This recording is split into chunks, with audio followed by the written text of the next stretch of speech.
સપુષ્પ વનસ્પતિની અંતઃસંરચનાની અંદર આજે આપણે વાત કરવાની છે વર્ધનશીલ પેશીઓ વિશે. તો આપણે જોઈએ વર્ધનશીલ પેશી.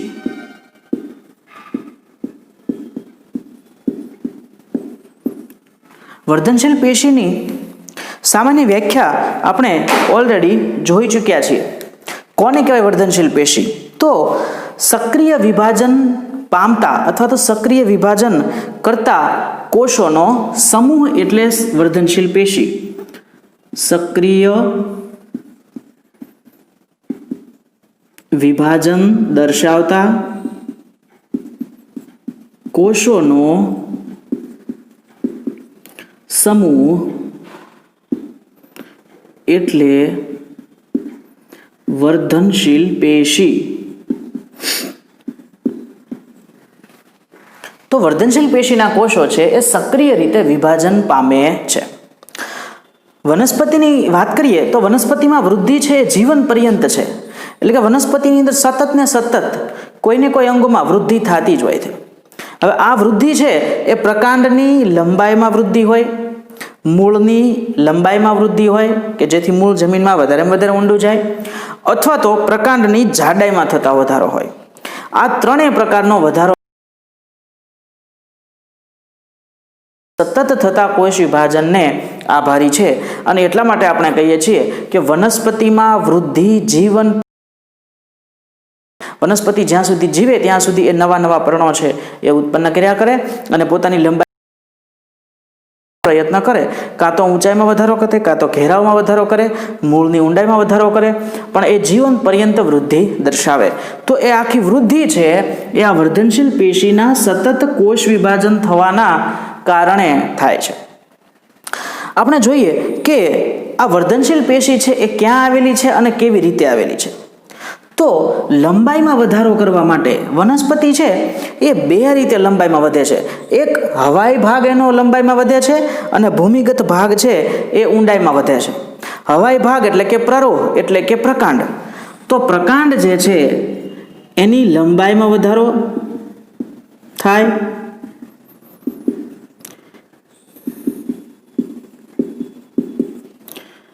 મૂળની લંબાઈમાં વધારો થાય,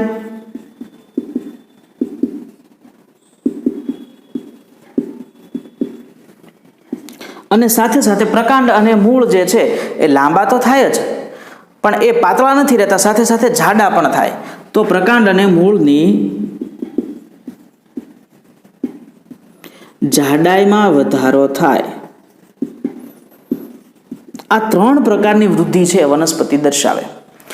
તો પહેલા આપણે જોઈએ કે આ પ્રકાંડની લંબાઈમાં અને મૂળની લંબાઈમાં વધારો કરવા માટે પ્રકાંડ જેમ લાંબુ થશે તેમ એ હવામાં ઉપર જશે, મૂળ જેમ લાંબુ થશે એમ જમીનમાં વધારે ઊંડું જશે સામાન્ય રીતે, બરાબર. તો આ પ્રકાંડ અને મૂળની લંબાઈમાં વધારો કરવા માટે જવાબદાર જે વર્ધનશીલ પેશી છે એનું નામ છે અગ્રસ્થ વર્ધનશીલ પેશી, અને બીજી છે આંતરવિષ્ટ વર્ધનશીલ પેશી. આંતરવિષ્ટ વર્ધનશીલ પેશી. આ બંને પેશીનો આપણને ખબર છે કે આને પ્રાથમિક વર્ધનશીલ પેશી પણ કહેવામાં આવે છે. શા માટે? કારણ કે આ બંને પેશી છે એ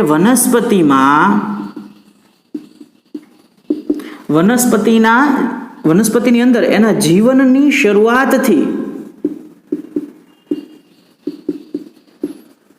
શરૂઆતથી જ આવેલી હોય છે. શરૂઆતથી જ આવેલી હોય છે, બરાબર. વનસ્પતિની અંદર ઓલરેડી એ જ્યારેથી બીજનું અંકુરણ થાય ત્યારથી આ બંને પેશી એની અંદર આવેલી હોય. એટલા માટે આને આપણે શું કહીએ છીએ? પ્રાથમિક વર્ધનશીલ પેશી પણ કહીએ છીએ. એટલા માટે આને શું કહીએ? પ્રાથમિક વર્ધનશીલ પેશી પણ કહીએ છીએ, બરાબર. તો પ્રાથમિક વર્ધનશીલ પેશી કે જેમની અંદર અગ્રસ્થ અને આંતરવિષ્ટ વર્ધનશીલ પેશીનો સમાવેશ થાય છે. હવે પહેલા આપણે જોઈએ અગ્રસ્થ વર્ધનશીલ પેશી વિશે.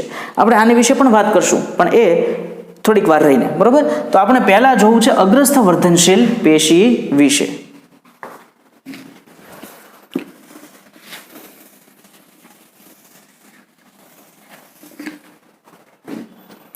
તો આપણે વાત કરીએ પ્રથમ અગ્રસ્થ વર્ધનશીલ પેશી.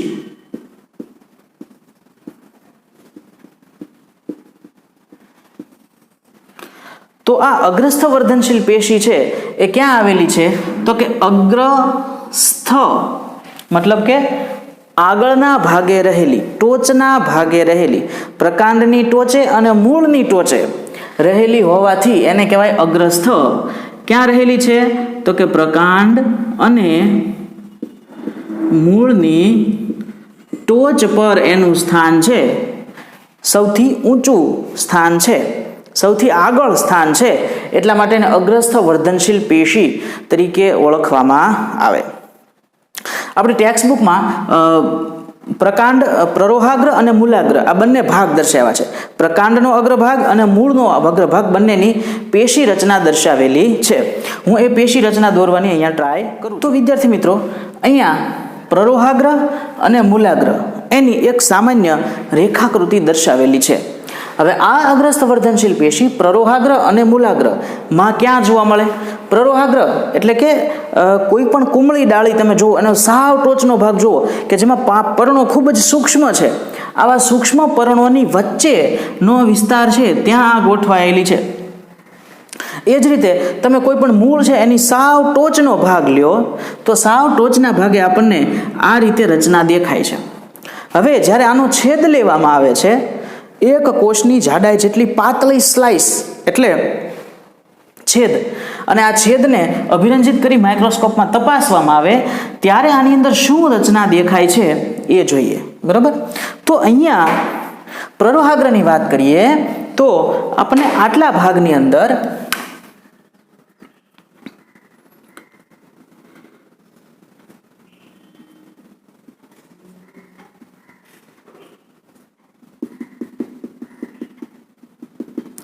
આ જે ભાગ છે ઉપરનો દર્શાવેલો ભાગ કે જે લાલ રંગના કોષોથી હું દર્શાવું છું, ઉપરાંત અહીંયા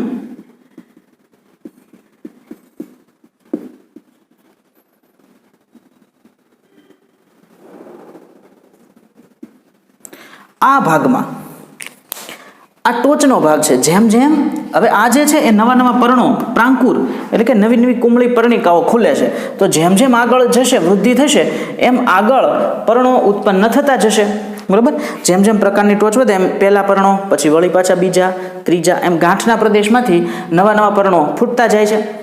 જેમ જેમ આ ટોચ લંબાતી જાય એમ આ કોષો છે એ કેવા છે? તો કે આ કોષો છે એ વર્ધનશીલ છે. બરાબર? આ વર્ધનશીલ, અગ્રસ્થ વર્ધનશીલ પેશી, વર્ધનશીલ કોષો, આ વર્ધનશીલ કોષો છે લાલ રંગના જે બતાવ્યા છે તે. આ કોષો શું કરશે? તો કે આ કોષો જે છે એની અંદર તો કે આ કોષોનો સમૂહ જે છે એ વર્ધનશીલ છે એટલે વિભાજન પામશે. ધારો કે એ વિભાજન પામે અને એને આટલો જથ્થો ઉત્પન્ન કર્યો, ડબલ કોષો બની ગયા. સમવિભાજનને કારણે કેટલા કોષો બને? ડબલ કોષો બને. 1 ના 2 થાય. હવે આ વિભાજન પામેલા કોષો જથ્થો જે ડબલ થઈ ગયો એમાંથી ઉપરની ટોચ બાજુના છે આટલા ઉપરના એ વિભાજનશીલ જ રહે છે, વિભાજનશીલ રહે એટલે એ વર્ધનશીલ પેશીના કોષો જ બન્યા. વર્ધનશીલ પેશીના કોષોએ વિભાજન પામી અને કોષોનો જથ્થો બનાવ્યો તો ઉપરના ભાગના છે એ વર્ધનશીલ જ રહ્યા એટલે વર્ધનશીલમાંથી વર્ધનશીલ બન્યા. પણ જે નીચેના ભાગના જે છે જે અડધા બન્યા એણે ધારો કે વિભાજનશીલતા ગુમાવી દીધી, એણે વિભાજનશીલતા ગુમાવી દીધી એટલે હવે શું થાય? તો કે એ વિભાજનશીલતા ગુમાવી દે એટલે કે વિભેદન દર્શાવે અને એના કારણે એ જે વિભાજનશીલ કોષો છે, વર્ધનશીલ કોષો છે એની કરતાં દેખાવમાં અલગ પડી જાય. બરોબર? એ થોડાક મોટા બને.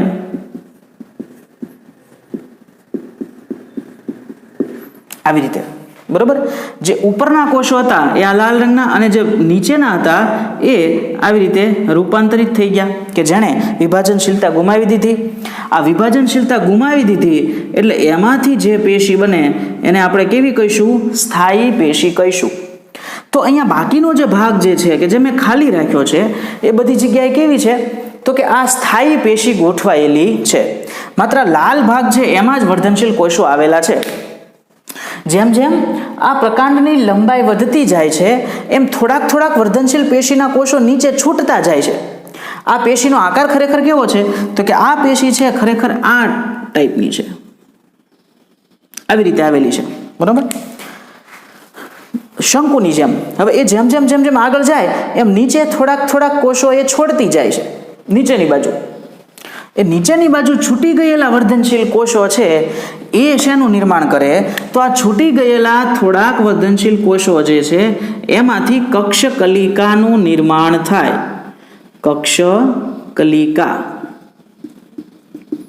કક્ષકલિકાનું નિર્માણ થાય, બરોબર. એટલે કોઈ છોડ હોય, આ છોડની ટોચે અગ્રસ્થ વર્ધનશીલ પેશી આવેલી છે, એ તો સાચું, બરોબર, કે જે આની વાત કરું છું. હવે એ જ્યારે લંબાઈમાં વધે છે ત્યારે એ નીચેની બાજુ થોડાક કોષો છોડતી ગઈ હોય અને થોડાક કોષો જે છૂટી ગયા એ કક્ષકલિકામાં ફેરવાય અને આ કક્ષકલિકા છે એ ડાળી બનાવે. આ ડાળી જે છે એ બને ત્યારે એની ટોચે વળી પાછી આ કોષોનો જથ્થો આવે અને આ જથ્થો વળી આને પણ અગ્રસ્થ વર્ધનશીલ પેશી જ કહેવાય, આને અગ્રસ્થ વર્ધનશીલ, કારણ કે આ મુખ્ય પ્રકારની ટોચે આવેલી છે તો આ શાખાની ટોચે આવેલી છે. એને પોતપોતે એ જ અગ્રસ્થ વર્ધનશીલ પેશી જ્યારે વધતી આગળ વધશે ત્યારે એ થોડા કોષો નીચેની બાજુ છોડતી ગઈ છે કે જેમાંથી પેટા ડાળીઓ ફૂટશે, બરાબર. આમ જ્યારે વનસ્પતિ આગળ વધે છે ત્યારે એ થોડાક કોષો અગ્રસ્થ વર્ધનશીલ પેશી થોડાક કોષો છોડતી જાય છે. એ છૂટી ગયેલા કોષોનો જથ્થો એ જ્યારે પોતાની રીતે વિભાજન પામીને આગળ વધશે ત્યારે એ છોડતો જશે થોડાક.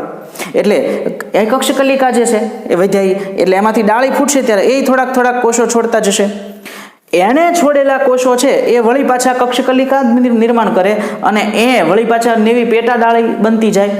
આમ વનસ્પતિમાં ડાળીઓ છે એ બનતી જાય.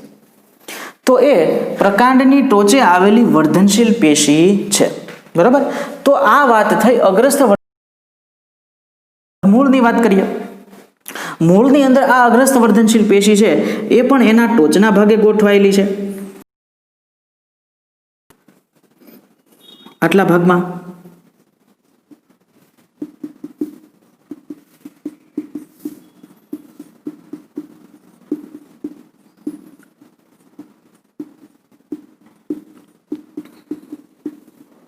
બરોબર. તો આટલા ભાગમાં આ પણ વર્ધનશીલ કોષો છે, પણ આ કોના છે તો કે આ મૂલાગ્રની વાત કરીએ છીએ આપણે. મૂળના અગ્રભાગની ટોચે ગોઠવાયેલો પેશીનો જથ્થો એટલે કે વર્ધનશીલ કોષો. હવે આ વર્ધનશીલ કોષો છે એ જેમ વધતા જશે એમ એ શું કરશે તો કે એ વિભાજન પામશે તો એમાંથી અડધા વર્ધનશીલ બનશે, વર્ધનશીલ જ રહેશે, અને અડધા છે એ સ્થાયી બનશે, એ નીચેની બાજુ ઉમેરાતા જશે. એટલે મૂળ છે એ ધીમે ઊંડું ઉતરતું જશે. હવે મૂળ છે એને જમીનમાં ઊંડું ઉતરવાનું હોય છે. તો આ વર્ધનશીલ પેશીના કોષો કેવા હોય તો કે વર્ધનશીલ પેશીના કોષોની જો લાક્ષણિકતા આપણે લખીએ તો આ વર્ધનશીલ પેશીના કોષો એક તો પાતળી કોષ દિવાલ ધરાવતા હોય.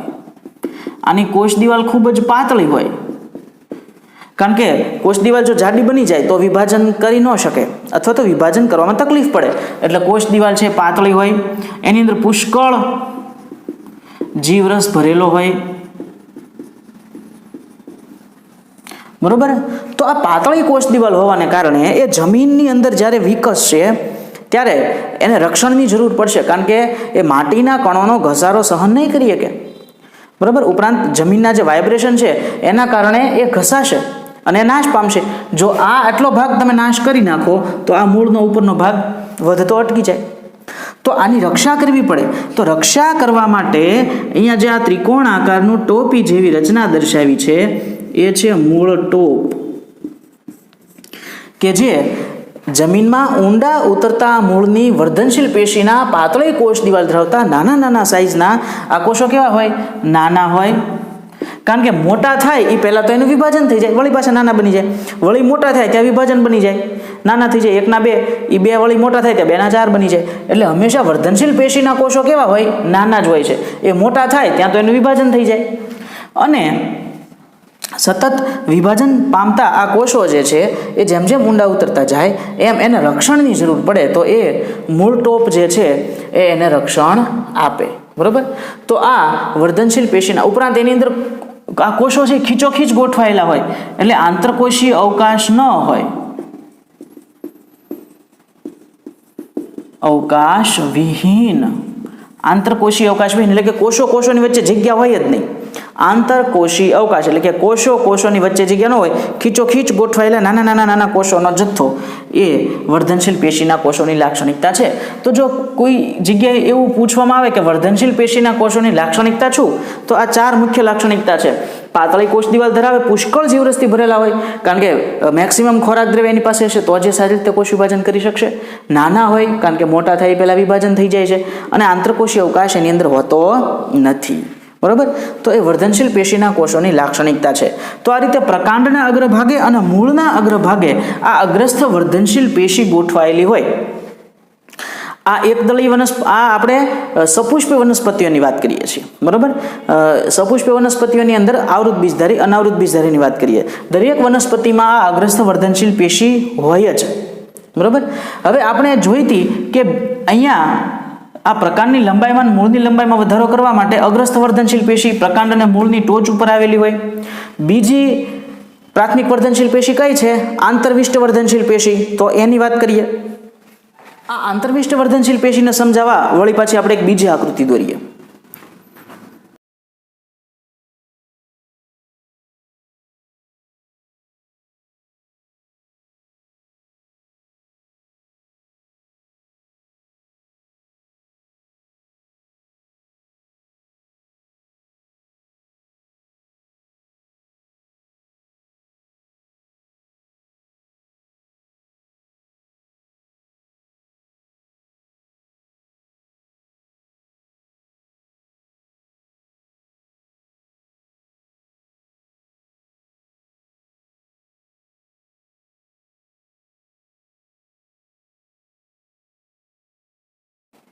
મિત્રો અહીંયા એક રેખાંકન દર્શાવ્યું છે.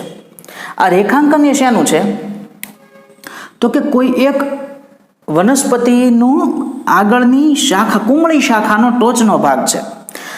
આપણે વાત કરવાની છે આંતરવિષ્ટ વર્ધનશીલ પેશી. અને આંતરવિષ્ટ વર્ધનશીલ પેશી છે એ ક્યાં જોવા મળે? તો કે એકદળી વર્ગની વનસ્પતિની અંદર અને મુખ્ય ખાસ કરીને ઘાસ વર્ગની વનસ્પતિ છે એમાં આ વનસ્પતિ આ પેશી છે એ જોવા મળે છે. તો એકદળીની વાત કરીએ તો ધારી લો કે આ શેરડી છે, બરાબર, ધારી લો, અથવા કોઈ ઘાસ છે પણ આપણે ધારવા માટે શેરડીનું ધ્યાનમાં રાખીએ. તો શેરડીની અંદર આવી પ્રકારે તમને ખબર છે કે આ પાટ છે પડે છે, ભાગ પડે છે. શેરડીની અંદર આ ભાગ જે છે એને કહેવાય ગાંઠ, અને બે ગાંઠ વચ્ચેનો જે ગાળો છે આટલો ભાગ આને કહેવાય આંતરગાંઠ. તો આટલા માટે મેં શેરડીનું ઉદાહરણ લીધું કારણ કે એની અંદર આપણે ગાંઠ અને આંતરગાંઠ સ્પષ્ટ જોઈ શકીએ છીએ. બધી જ એકદળી વનસ્પતિમાં જોઈ શકીએ વ્યવસ્થિત રીતે, પણ તમે ઘાસ વર્ગની વનસ્પતિનું આ ગાંઠ અને આંતરગાંઠની રીતે કદાચ અવલોકન ન કર્યું હોય, પણ શેરડી તો બધાય જોઈ હોય, જુવાર બાજરી મકાઈ બધાય જોઈ હોય. તો એની અંદર પાંદડા કાઢી નાખીએ તો આપણને જે આખું જે એનું પ્રકાંડ મળે છે એમાં વચ્ચે ગાંઠ જોવા મળે છે, બરોબર. તો આ ગાંઠના ભાગ છે, જ્યારે બે ગાંઠની વચ્ચેનો ભાગ છે એ છે આંતરગાંઠ. તો આ આંતરવિષ્ટ વર્ધનશીલ પેશી છે એ એકદળી વર્ગની વનસ્પતિઓની અંદર જ ખાસ કરીને આવેલી છે. હવે એના આ પ્રકાંડની વાત કરીએ છીએ તો પ્રકાંડના અગ્રભાગે તો આપણને ખબર છે કે અગ્રભાગે કઈ પેશી આવેલી હોય? તો કે અહીંયા હશે અગ્રસ્થ વર્ધનશીલ પેશી,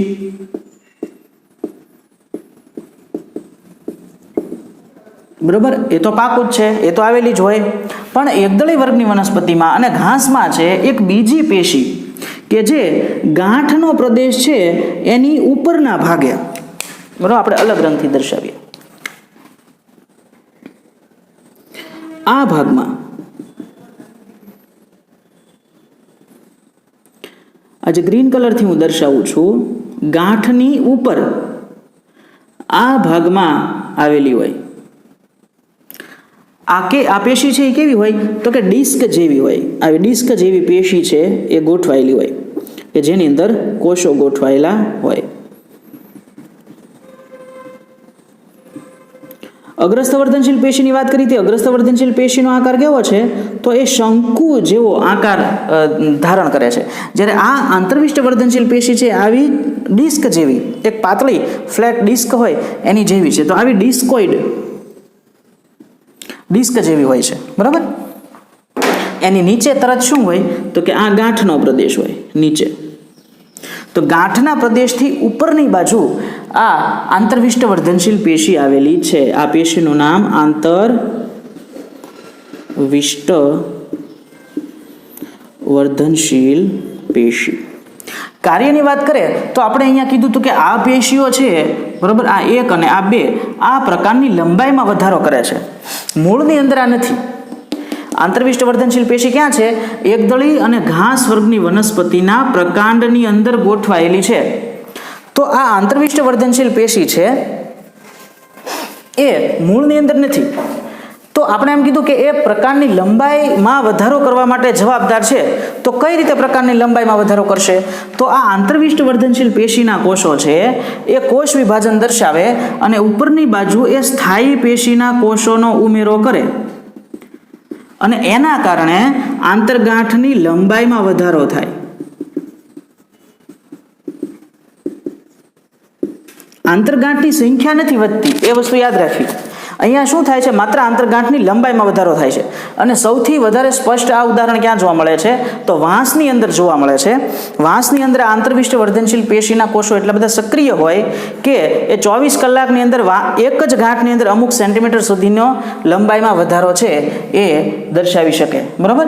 તો આ વર્ધનશીલ પેશીની અંદર પ્રાથમિક વર્ધનશીલ પેશીમાં આપણે અગ્રસ્થ વર્ધનશીલ પેશી અને આંતરવિષ્ટ વર્ધનશીલ પેશી એની વાત કરી, બરાબર. હવે આપણે જોઈએ બીજા પ્રકારની વર્ધનશીલ પેશી કે જે મૂળ અને પ્રકાંડની જાડાઈમાં વધારો કરવા માટે જવાબદાર છે. આ પેશી છે એ વનસ્પતિના જીવનના શરૂઆતના તબક્કાથી એની સાથે નથી હોતી, પણ પછીથી ઉત્પન્ન થાય છે, બરાબર. જીવનમાં વનસ્પતિના જીવનમાં પછીથી ઉત્પન્ન થાય અને એટલા માટે એને દ્વિતીય વર્ધનશીલ પેશી એવું નામ આપવામાં આવ્યું છે. શરૂઆતની આ બેની વાત કરીએ, આ કેવી છે? અગ્રસ્થ અને આંતરવિષ્ટ એ હોય તો જીવનની શરૂઆતથી હોય. આંતરવિષ્ટ વર્ધનશીલ પેશી બધામાં નથી, અગ્રસ્થ બધામાં હોય, બરાબર. તો એ હોય તો શરૂઆતથી હોય, પણ જે દ્વિતીય વર્ધનશીલ પેશી છે એ જીવનમાં પછીથી ઉત્પન્ન થાય છે. શા માટે? કારણ કે વનસ્પતિ જે છે એ માત્ર લંબાઈમાં વધારો કરે તો એ હવાઈ વાતાવરણમાં ટકી ન શકે. એ જ રીતે શોષણ કરવા માટે વાહક પેશીઓની વધારે જરૂર પડે. તો આ વાહક પેશીઓની વધારે પડતી જરૂરિયાતને પૂરી કરવા માટે થઈ એને નવી વાહક પેશીઓ બનાવવી પડે. અને આ નવી વાહક પેશીઓ બનાવવા માટે થઈ અને આ દ્વિતીય વર્ધનશીલ પેશી ઉત્પન્ન થાય છે. આ પેશી છે એ પાર્શ્વીય બાજુએ કોષોનો ઉમેરો કરે છે. જો અગ્રસ્થ વર્ધનશીલ પેશી તો કે એમ ટોચે વધારો કરશે, બરાબર. પણ આ દ્વિતીય વર્ધનશીલ પેશી છે પાર્શ્વીય બાજુએ કોષોમાં વધારો કરે છે, એટલે કે સાઈડમાં નવા કોષો ઉમેરે છે. અને એટલા માટે વનસ્પતિની જાડાઈમાં વધારો થાય, અક્ષની જાડાઈમાં, પ્રકાંડ અથવા તો મૂળની. તો પાર્શ્વ બાજુએ કોષો ઉમેરતી હોવાથી આને પાર્શ્વીય વર્ધનશીલ પેશી એવું પણ નામ આપવામાં આવે છે. આ પેશીની વાત કરીએ તો એની માટે આપણે એક બીજી આકૃતિ દોરીએ. તો અહીંયા બે આકૃતિ દર્શાવેલી છે. એક આકૃતિમાં કુમળો છોડ છે. આ કુમળો છોડ છે કે જે બીજાંકુરણ એનું શરૂઆતમાં થયું છે અને થોડાક પર્ણો વર્ધનશીલ પેશીની જરૂરિયાત નથી.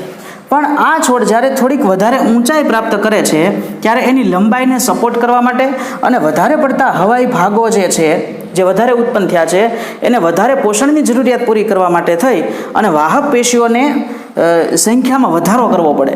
તો એની માટે થઈ અને દ્વિતીય વર્ધનશીલ પેશી ઉત્પન્ન થાય છે. આ દ્વિતીય વર્ધનશીલ પેશી છે એ સળંગ નળાકાર સ્વરૂપે જે છે એ વનસ્પતિના કુમળા ભાગો સિવાયના જે ભાગો છે કે જે શરૂઆતથી ઉત્પન્ન થયેલા અથવા તો જાડા પ્રકાંડ અથવા જાડા મૂળ છે એની અંદર આ પેશી છે એ સળંગ આવેલી હોય. અહીંયા આકૃતિમાં તમને માત્ર બે રેખા સ્વરૂપે એટલા માટે દર્શાય કારણ કે આપણે એવું દર્શાવ્યું છે કે આ એક સ્લાઇસ છે, છેદ છે, બરોબર. હકીકતમાં આ પેશી છે એ નળાકાર સ્વરૂપે ગોઠવાયેલી છે. કે આ વર્ધનશીલ પેશી છે એ શું કરે છે તો કે એ વાહક પેશીઓમાં વધારો કરે છે, જલવાહક અને અન્વાહક પેશીમાં ઉમેરો કરે છે. ઉમેરો કરવાની સાથે પ્રકાંડની જાડાઈમાં વધારો થાય છે, પ્રકાંડની જાડાઈ વધે છે. તો પ્રકાંડની જાડાઈમાં થતો વધારો જે છે, મૂળની અંદર પણ સેમ પરિસ્થિતિ છે, તો પ્રકાંડ અને મૂળની જાડાઈમાં વધારો કરે છે, એટલા માટે આપણે એને દ્વિતીય વર્ધનશીલ પેશી પછીથી ઉત્પન્ન થાય છે, એટલા માટે દ્વિતીય. અને પાર્શ્વ બાજુએ પેશીઓ ઉમેરે છે, એટલા માટે આપણે એને પાર્શ્વ વર્ધનશીલ પેશી કહીએ છીએ. બરોબર. આ દ્વિતીય વર્ધનશીલ પેશી જે છે એની અંદર કયા કયા ઉદાહરણો છે, તો એની અંદર આપણે વાત કરી હતી કે આમાં પુલીય એધા, આંતરપુલીય એધા અને ત્વક્ષેધા આવે છે. આ બાબતો જે છે એ તમને અત્યારે નહીં સમજાય, કારણ કે આ ચેપ્ટરની આપણે શરૂઆત કરીએ છીએ. જ્યારે આપણે દ્વિતીય વૃદ્ધિનો પાઠ ભણશું ત્યારે આપણે જોઈશું કે પુલીય એધા, આંતરપુલીય એધા અને ત્વક્ષેધા છે એ કઈ રીતે દ્વિતીય વૃદ્ધિ કરી અને પાર્શ્વીય રીતે વાહક પેશીઓમાં ઉમેરો કરે છે. બરોબર. તો આજે આપણે વાત થઈ એ વર્ધનશીલ પેશીની અંદર અગ્રસ્થ વર્ધનશીલ પેશી, આંતરવિષ્ટ વર્ધનશીલ પેશી કે જે આપણે ડિટેલમાં સમજ્યા, અને દ્વિતીય વર્ધનશીલ પેશી જે છે એ માત્ર અત્યારે તમારે યાદ રાખવાનું છે કે એની અંદર કઈ પેશીઓ આવે, કઈ રીતે દ્વિતીય વૃદ્ધિ થાય, એ આપણા ચેપ્ટરનો છેલ્લો ભાગ છે. એટલે જ્યારે આપણે એ ભણશું ત્યારે આ બાબત છે એ ક્લિયર થઈ જશે.